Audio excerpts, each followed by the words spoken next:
Welcome to the final day of this series, जहां पर मैं डिस्कस कर रही हूं about cheat meals for chronic kidney disease.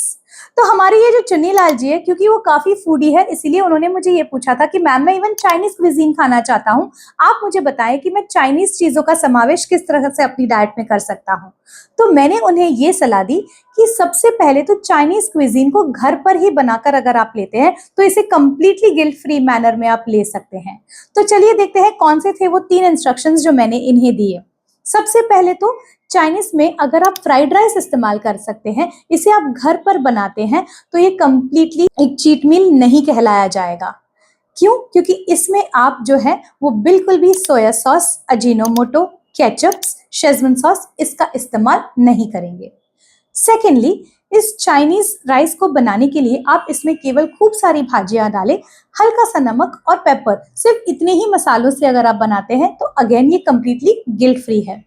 Thirdly, अगर आप चाइनीज में राइस के साथ साथ नूडल्स खाना चाहते हैं तो मैंने इन्हें बताया कि मैदा के नूडल्स के बदले अगर आप डरम व्हीट नूडल्स लेते हैं तो ये आपके लिए काफी फायदेमंद साबित हो सकता है, क्योंकि डरम व्हीट नूडल्स में हल्का सा फाइबर ज्यादा होता है as compared to the maida based noodles.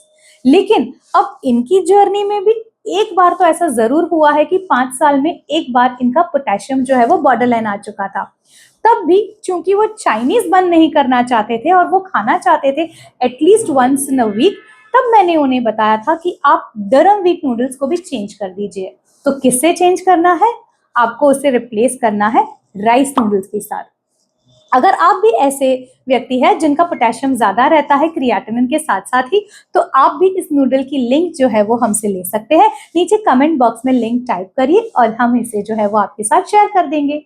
चूंकि ये नूडल्स जो है वो राइस से बने होते हैं तो इसीलिए उनके पोटेशियम की मात्रा काफी कम होती है। इनफैक्ट इवन डायबिटीज के पेशेंट्स को इसके बिल्कुल नहीं घबराना चाहिए। अगर वो भी इस्तेमाल करना चाहते हैं तो कर सकते हैं, क्योंकि इसमें अगर आप खूब सारी वेजिटेबल्स और इसी नूडल्स में अगर आप थोड़े प्रोटीन्स डालते हैं, good quality proteins like your eggs और डीफैटेड सोया चंक्स और टोफू भी डालते हैं, तो ये काफी हेल्दी हो जाता है even for diabetic kidney disease.